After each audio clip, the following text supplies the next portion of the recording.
तो अभी आपके सामने ये जेईई स्टूडेंट 24 का 1 फरवरी का बहुत इंपॉर्टेंट क्वेश्चन जो कि रोटेशनल मोशन चैप्टर से है।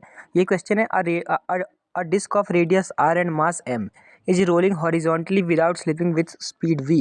It then moves up an inclined smooth surface as shown in figure. The maximum height that the disk can go up the incline is.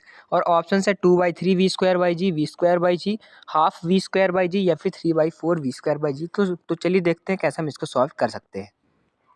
तो दोस्तों हम मान लेते हैं हाइट h तक वो जाती है और यहाँ पर उसका हमको दिया हुआ है रेडियस r है, मास m है। तो फिर दोस्तों हमको देखना पड़ेगा फोर्स कौन कौन सी लग रही है। आपको दोस्तों ये दे दिया है स्मूथ सरफेस है, स्मूथ सरफेस है तो फ्रिक्शनल फोर्स 0 हो गई, यानी कि ओनली फोर्स दोस्तों जो यहाँ पर है, फोर्स जो है वो आपके mg के ही बराबर है। यानी कि ये दोस्तों एक कौन सी फोर्स है, कंजर्वेटिव फोर्स है। तो कंजर्वेटिव फोर्स है तो आप लगा सकते हैं conservation of mechanical energy. Conservation of energy अगर मैं लगाऊं तो फिर यहाँ पर कौन कौन सी एनर्जी हमारे पास है वो हमको देखना पड़ेगा। एक वो यहाँ पहुँच रहा है और एक यहाँ से चल रहा है। तो फिर दोस्तों कंजर्वेशन ऑफ एनर्जी तो आप जानते ही हैं, K E initial kinetic energy initial plus potential energy initial is equal to kinetic energy final plus potential energy final. हमको कहा है दोस्तों वो हाईएस्ट पॉइंट पर है, यानी उसकी लास्ट की काइनेटिक एनर्जी 0 होगी तभी तो वो इसके बाद आगे नहीं जा रहा है। यहाँ पर दोस्तों पोटेंशियल एनर्जी भी 0 है, क्योंकि हम मान लेते हैं कि ये दोस्तों आपका क्या है, ग्राउंड है। ये आपका ग्राउंड से वो चल रहा है। तो फिर दोस्तों अब बचा के energy initial is equal to potential energy final.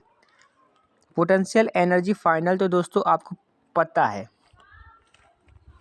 और दोस्तों काइनेटिक एनर्जी इनिशियल भी आपको पता है, हाफ एम वी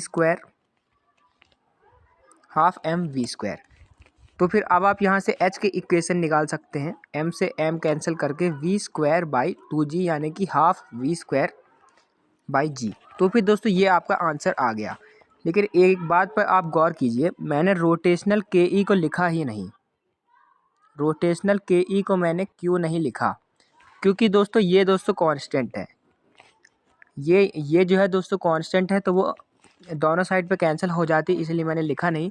क्योंकि आप मेरी एक बात सुनिए, ये आपका मास है, मास पे यहाँ पर mg लग रहा है और यहाँ पर centre of gravity he centre of mass के बराबर है।